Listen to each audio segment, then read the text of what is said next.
Halo para pecinta suyanto.id, ketemu lagi di channel untuk berbagi pengetahuan dan belajar sepanjang hayat, suyanto.id. Kita kali ini akan berbicara mengenai kelanjutan episode terdahulu, dan ini merupakan episode ketiga, berbicara mengenai ban sekolah dan madrasah.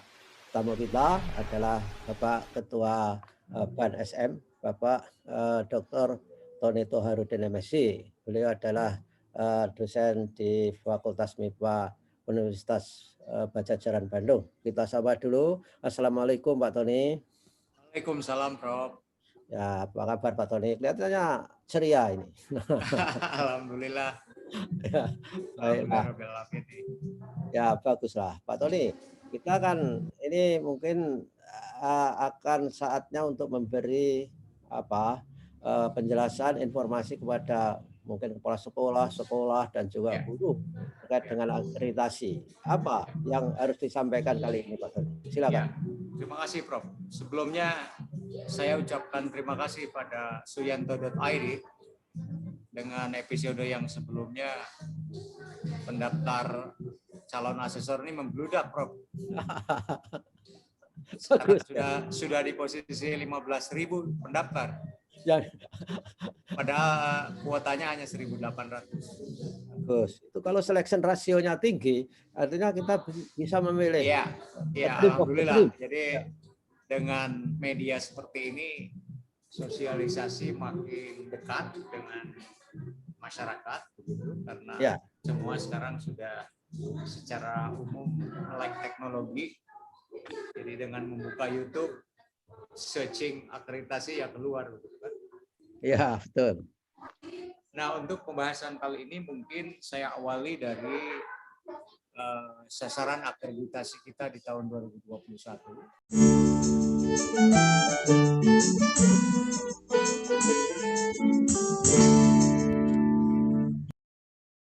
Oke.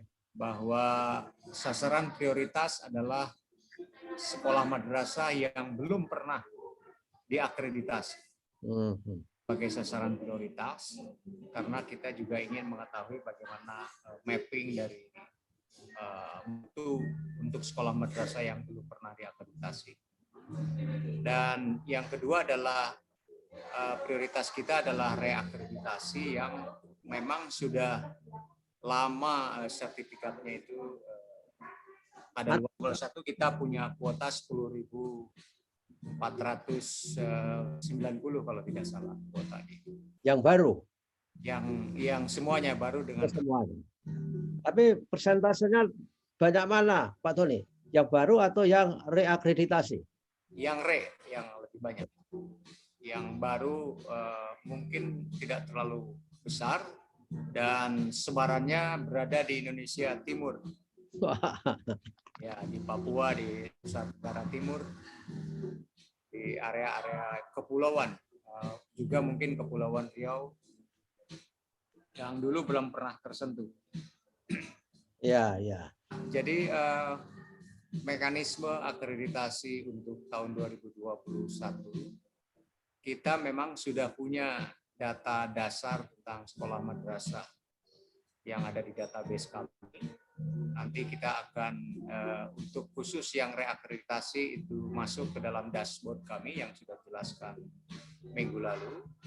Dan untuk yang baru itu langsung masuk pada sasaran visitasi. Oke. Tanpa masuk ke dalam dashboard terlebih dahulu kalau yang baru. Karena sasaran baru ini langsung menjadi sasaran visitasi oleh asesor. Nah, bagi sekolah madrasah yang menjadi target visitasi, kemudian mereka akan mengisi data isian akreditasi yang menjadi dasar sebagai penilaian kelayakan atau kita sebut sebagai asesmen kecukupan pada saat di awal sebelum mereka dinyatakan layak visitasi atau tidak. Yang Pak, tanya Pak, yang diakreditasi baru itu mengisi dulu secara online untuk desk evaluation atau mengisi ketika didatangi? Mengisi sebelum visitasi desk evaluation, betul. Oke. mengisi terlebih dahulu yang nanti akan dievaluasi oleh kami. Tentunya isian itu ada yang isian otomatis yang terintegrasi dengan data kementerian yang kita sebut sebagai indikator pemenuhan relatif. Semuanya dari data sekunder. Oke. Dan indikator kinerja yang diisi sendiri oleh sekolah madrasah. Oke, ya. Ya. Dan isian-isian itu kan apa? Seperti Google Form aja. Kalau ada yang miss, tidak akan bisa proses berikutnya gitu ya, Pak Tony? Ya, kita sudah buat aplikasinya yang kita sebut sebagai Sispena. Jadi untuk yang IPR maupun yang indikator kinerja itu sudah dibuat aplikasinya, sehingga kalau ada constraint yang diperlukan oleh kita, tentunya betul apa yang dikatakan Prof. Mereka tidak bisa melanjutkan dan lain-lain. Jadi sudah disetting di aplikasinya, Prof. Tapi cukup ini ya, cukup user friendly Pak Tony, aplikasi Ya, kita itu. sangat user friendly. Jadi artinya apa yang ada di dalam instrumen kita itu persis nanti munculnya seperti di aplikasi dan munculnya adalah butir per butir. Jadi sangat kelihatan di layar laptop maupun di layar mobile phone. Oke.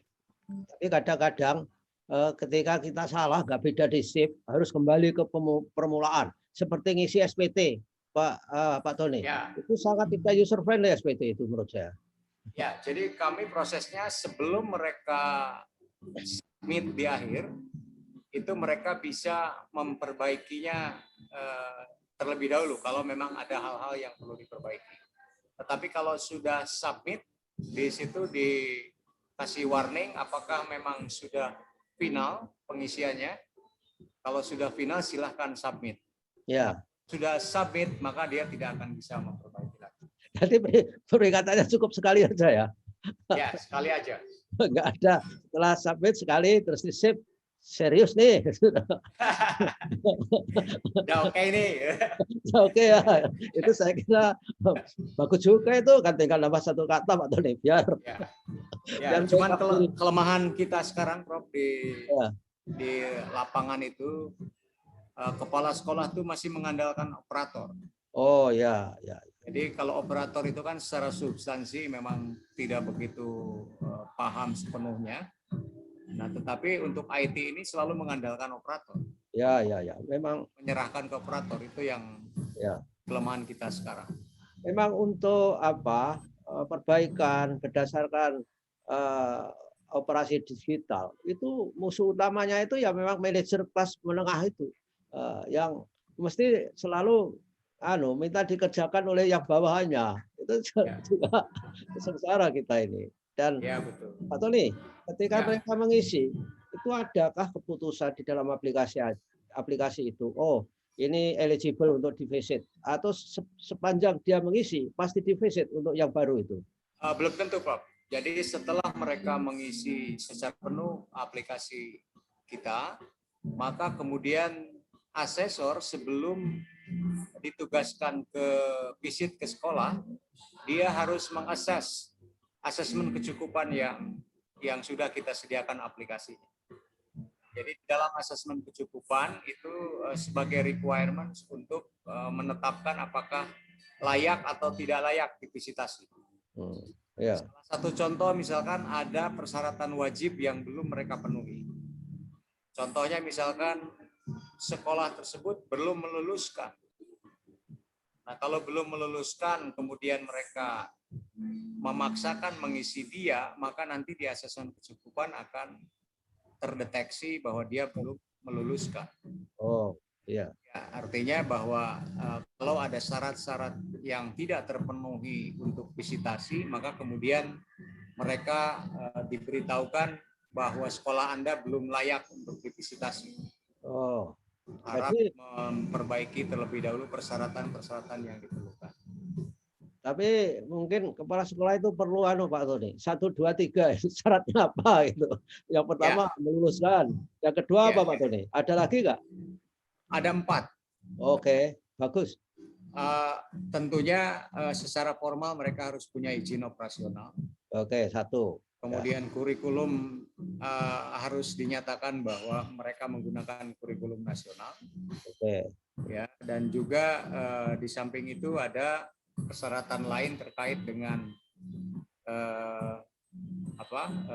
daftar guru dan tenaga kependidikan di sekolahnya. Dan itu ada 4, saya agak lupa sedikit. Itu sudah 4, tapi yang meluluskan belum termasuk. Berarti 5 dong. Ya, yang sebetulnya yang meluluskan itu yang sangat penting. Ya. Jadi daftar siswa, berarti mereka harus mengupload daftar siswa untuk seluruh level. Loh, mereka kan tahu ya. Apakah nggak ada informasi sebelumnya? Oh, belum meluluskan kok coba-coba mau daftar. Ini memang pengennya ngebet bisa masang akreditasi memuaskan, terus banyak yang daftar gitu Pak ya? Ya, ada juga yang seperti itu, Prof. Karena memang dulu di tahun 2018 kita ditargetkan oleh Pak Muhajir itu untuk menuntaskan. Nah, sehingga kalau untuk menuntaskan dulu persyaratan untuk yang meluluskan itu ditiadakan kalau tahun 2018. Ya. Maka kemudian selanjutnya setelah selesai program daripada penuntasan itu, sekarang tidak lagi syarat itu diabaikan, tapi syarat itu harus ada. Jadi banyak sekolah madrasah yang tidak mengetahui persyaratan itu wajib. Nah, sehingga ada saja sekolah madrasah yang mendaftarkan diri untuk mengisi data isian akreditasi, tetap padahal ada syarat yang belum terpenuhi. Oh ya ya ya. Tapi paling tidak mereka juga ada lesson learn, bisa mengisi Ya. aplikasi, bisa mengisi Ya. aplikasi Pak Tony. Ya, betul. Ya. Nah dari banyak hal itu Pak Tony, misalkan ada izin student body, kemudian guru, kurikulum, mungkin yang lain. Apa ya, parameter apa yang paling bobotnya itu paling tinggi untuk mengakreditasi sekolah, yang terutama yang baru Pak Tony? Oke. Untuk yang absolute requirements itu yang wajib, itu kita tidak berikan nilai. Tapi kalau salah satu tidak memenuhi syarat, dia tidak akan layak untuk divisitasi. Oh, kalau sudah persyaratan wajib terpenuhi, maka kemudian masuk kepada indikator penilaian kita. Ya, kita punya bobot penilaian untuk indikator pemenuhan relatif 15%. Oke. Untuk indikator kinerja 85%. Nah, jadi kalau yang IPR, kita singkat IPR, pemenuhan relatif, itu data yang terintegrasi dengan kementerian. Ya, ada sekitar 8 sampai 10 item.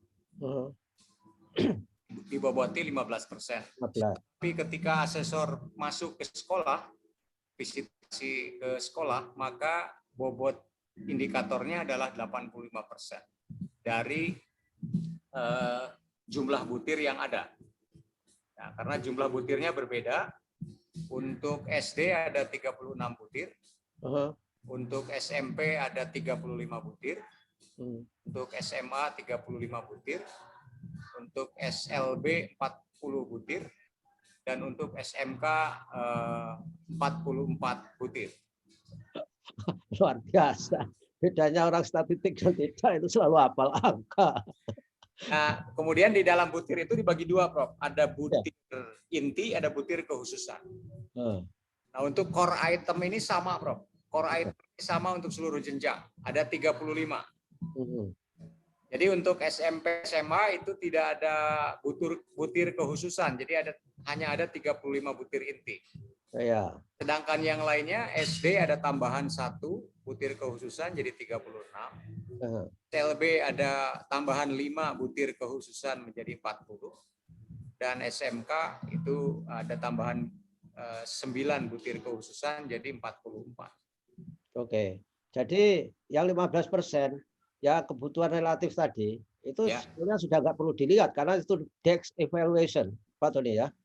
Ya, betul. Dan itu sudah datanya sudah ada di kita dengan mengambil data dari Dapodik dan EMIS untuk Kementerian Agama. Oke. Kalau sekolah bisa nggak melihat, Pak Tony, tentang pemenuhan kebutuhan relatif itu, bisa melihat nggak dari sistem itu, sekolah? Oke, sebetulnya IPR itu apa yang diisi oleh sekolah. Oh, oke. Karena Dapodik itu updatingnya kalau tidak salah setiap semester sekali, 1 semester sekali. Oh, ya. Nah, tetapi memang betul pertanyaan Prof bagus sekali. Ketika melakukan akreditasi, ada saja variabel yang harusnya sudah diupdate, tetapi di Dapodiknya belum. Oh, ya. Maka disitulah fungsi asesor ketika di lapangan. Ya, ketika di lapangan IPR itu asesor juga harus mengkonfirmasi apakah data IPR ini sudah sesuai dengan fakta lapangan. Oke. Jadi Ya, bisa jadi yang ketinggalan itu Dapodik. Kita sudah store data tapi belum muncul, itu bisa Pak Tony? bisa terjadi, Prof. Dan kita bisa mengoreksi Dapodik kalau asesor sudah ke lapangan. Oh, asesor punya akses kepada Dapodik itu? Kita berikan sesuai dengan keperluan akreditasi. Oke. Ya. Bagus. Nah, Ya. dari banyak butir tadi, itu mana yang bersifat harus memberi qualitative judgment, ataukah harus yang mengisi checklist yes or no, yes no gitu? Sejujurnya untuk yang baru ini tidak ada satupun yang checklist. Oke. Semuanya harus melalui analisa dari asesor yang sifatnya kualitatif dengan penggabungan collecting data, penggalian data dari berbagai aspek, baik wawancara, kemudian ada juga telaah dokumen, dan juga ada beberapa butir yang harus memakai angket. Oke. Untuk menilai satu butir tertentu. Oke, saya kira akreditasi itu kan juga cerminan leadership di sekolah. Lalu menurut Pak Tony, supaya akreditasi baik itu peran siapa yang harus dominan? Kepala sekolah, wakil-wakilnya, guru, ketika harus mengekspresikan apakah visi mereka dan sebagainya, itu siapa Pak Tony? Ya, pemikiran Prof ini sama dengan kita nih. Ada satu komponen yang memang sangat diperlukan untuk menilai performance, dan butirnya sangat banyak. Ya, karena ingin menggali berbagai aspek tentang leadership itu. Nah, sehingga di dalam instrumen kita tentang kinerja, manajemen sekolah ini banyak butirnya itu lebih banyak dari komponen yang lain. Nah, sehingga kalau ada kelemahan di satu sisi di manajemen sekolah, itu akan mempengaruhi nilai dari performance sekolah itu. Ya, total ya.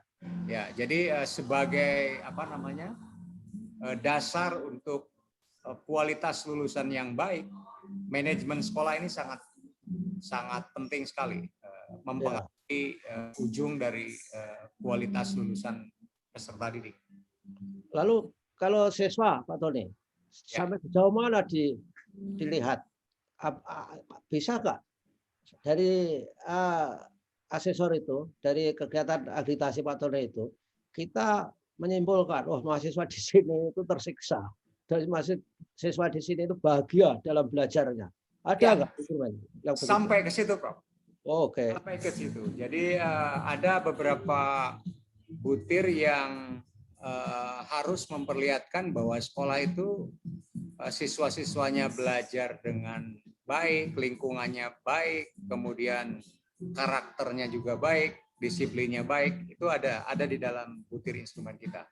Sehingga siswa-siswa bisa menikmati pendidikannya di sekolah itu harus bisa dinilai oleh para asesor. Oh, kalau begitu kan sebetulnya kalau itu keadaannya, ini kan yang namanya asesmen nasional yang di dalamnya ada survei lingkungan sekolah, itu kan bisa memanfaatkan data di BSN, bukan, data di BAN SM Pak Doni sebetulnya. Ya, betul, Prof. Jadi memang ketika kita diskusi dengan mereka juga kita kan sudah siap sebelumnya Ya. performance indikator. Nah, sehingga pohon indikator yang ada di asesmen nasional itu ya jadinya mirip-mirip kita. Oh ya ya ya ya. Ya. Tidak mirip lagi. Inspirasinya barangkali Pak Tony. Sama ketika di apa di BSNP juga begitu nasibnya. Jadi yang dibikin Menristek Dikti dulu itu kan kita mengajukan konsep tapi dibiarin tapi diadopsi diam-diam. Ya nggak apa-apa lah sudah. Ya makanya kami senang-senang aja kalau asesmen nasional itu berjalan, kami bisa punya data dasar untuk menilai sekolah itu. Ya ya ya. Karena bahannya memang hampir sama. Ya ini sekarang apa akreditasi pernyataannya apa Pak Tony? Unggul, tidak unggul, sedang atau apa? Ya, unggul, baik, ya, kurang. Hanya dua saja, unggul dan baik. Kalau statusnya A, B, C, T, T. Tapi apa namanya ordinalnya ya unggul, baik dan kurang. Oh, unggul, baik dan kurang. Kalau yang kurang, boleh nggak mereka melakukan lamaran untuk reakreditasi dalam jangka pendek, misalnya 13? Ya, kita batasi 2 tahun, Prof. Oh, 2 tahun. Kan sertifikatnya berlaku 5 tahun. Oh. Dalam 2 tahun mereka sudah improve, boleh mengajukan reakreditasi. Nah, ada nggak peluang untuk melakukan banding seperti di perguruan tinggi, bahwa mereka memandang bahwa asesor penilaiannya tidak fair, lalu banding? Ada? Ada. Kami menyediakan hal itu. Setelah ditetapkan hasilnya, maka 14 hari diberi kesempatan untuk banding. Oke. Jadi setelah sekolah melihat hasilnya, kemudian mereka bisa mengajukan banding, tapi kita batasi waktunya 14 hari. 14. Ada yang memanfaatkan Pak Tony? Banyak sekali, Bro. Dan ada yang berubah nilainya? Ada yang berubah dan ada yang tetap. Tetap, tapi turun nggak ada. Turun juga ada, Prof. Ya, turun juga ada. Ya, karena mungkin itu dari sisi asesornya kurang. Karena kalau ada yang banding kemudian direvisitasi, itu kita menerjunkan asesor baru. Asesor baru. Tidak asesor yang sama. Oke. Itu gimana kondisi asesor yang lama ketika direakreditasi nyatanya nilainya adalah mereka tidak fair. Ada nggak teguran atau edukasi bagi mereka? Kita menyiapkan punishment-nya, Bro.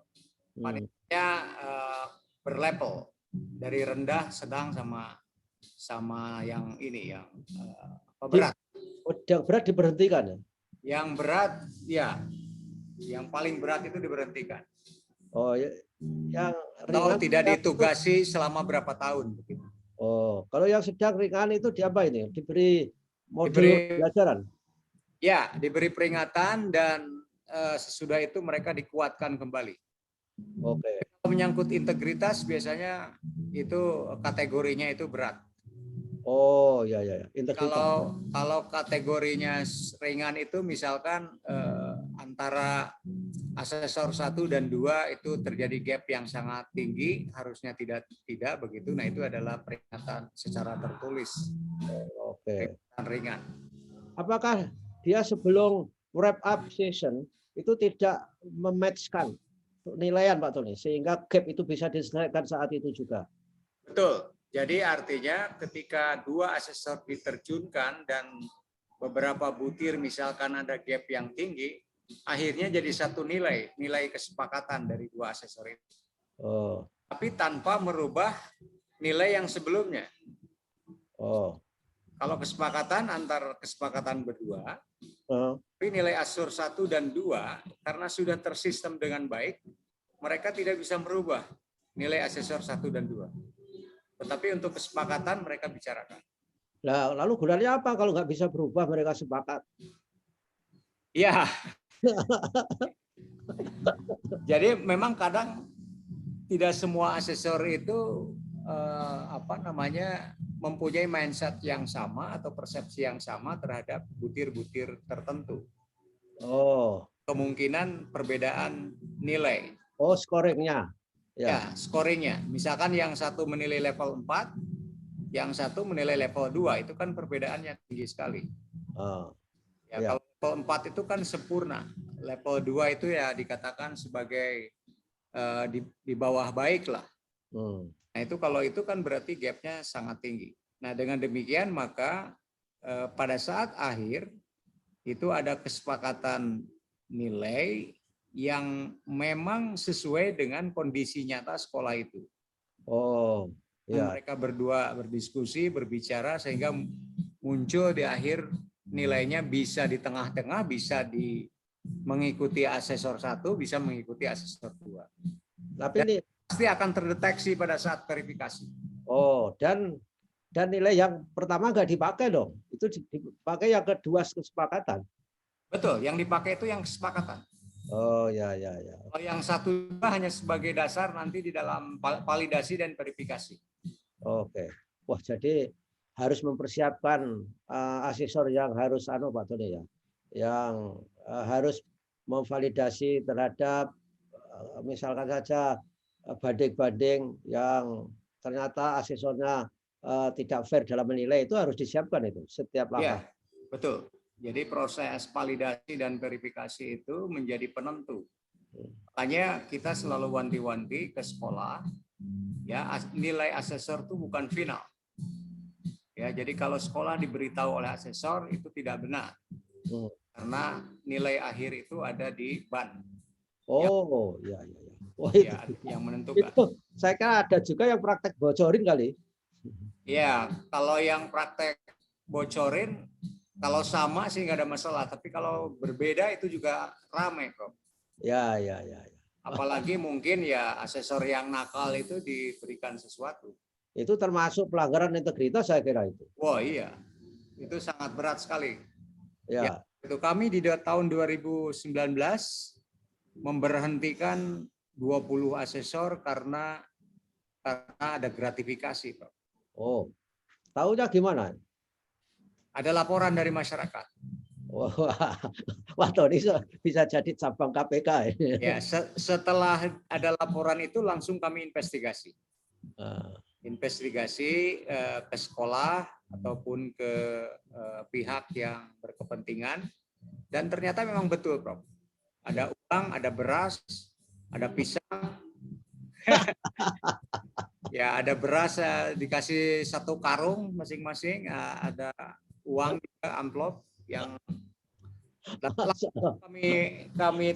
kami plenokan dan tetapkan untuk diberhentikan semuanya. Ya. Berarti rumahnya dekat dengan sekolah itu karena bawa karung itu. Ya, dan sekolahnya tidak terakreditasi, Prof. Oh. Sekolahnya sebenarnya tidak terakreditasi itu akibat setelah ketangkep itu atau tadinya terakreditasi? Tadinya mereka terakreditasi karena ini RE. Oke. Tadinya terakreditasi, kemudian dilakukan reakreditasi ulang.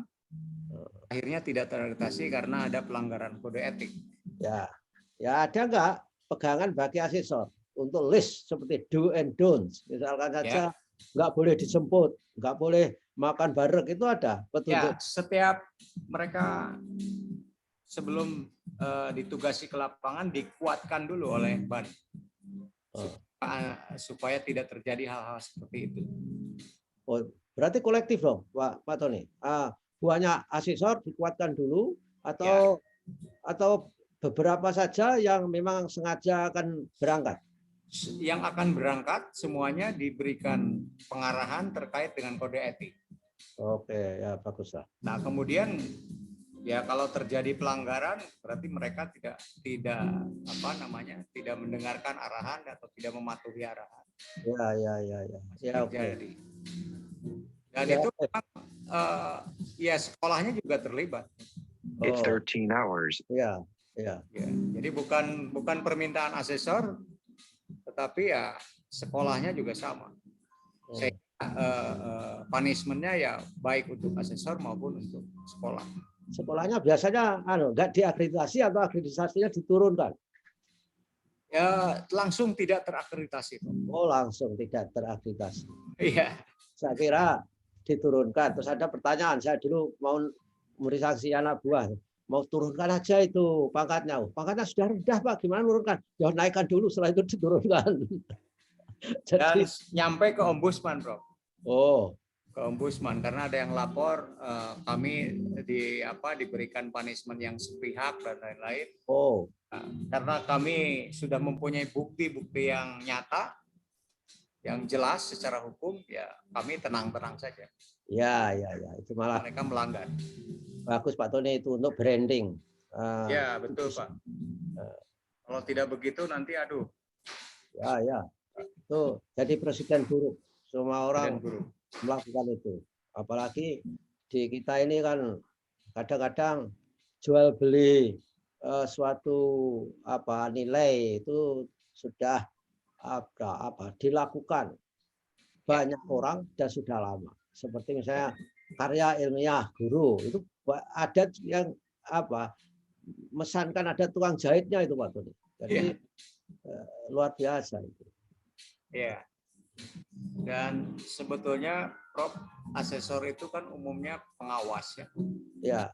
Nah, kalau asesor itu berintegritas, profesional, dan kementerian memperhatikan pengawas ini dengan baik, itu akan jalan, kualitas itu akan naik terus. Ya. Betul. Nah, kalau sekarang pemerintah atau dalam hal ini kementerian tidak memberdayakan pengawas yang ada di setiap sekolah, waduh, agak sulit untuk improve kualitas itu. Ya, betul. Dan itu Karena memang pengawas itu kan sebetulnya semua sekolah itu kan ada pengawasnya. ya. Nah, kalau pengawas ini berkualitas dan semua komitmen untuk meningkatkan kualitas, insya Allah pendidikan di Indonesia itu akan cepat berkualitas. Ya, saya kira itu.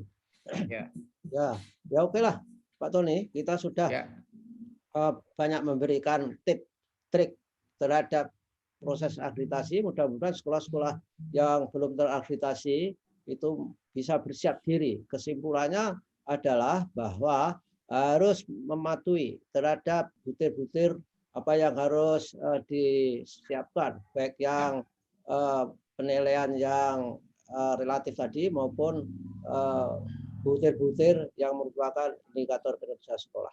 Nah, terima kasih Pak Tony. Tapi mungkin Pak Tony ini masih perlu satu lagi Pak Tony. Kayaknya perlu satu lagi boleh. Untuk yang reakreditasi itu kan belum kita bicarakan.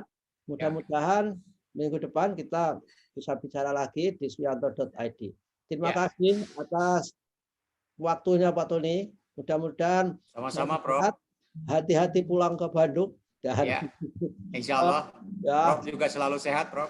Amin. Terima kasih. Assalamualaikum warahmatullahi wabarakatuh. Waalaikumsalam warahmatullahi wabarakatuh.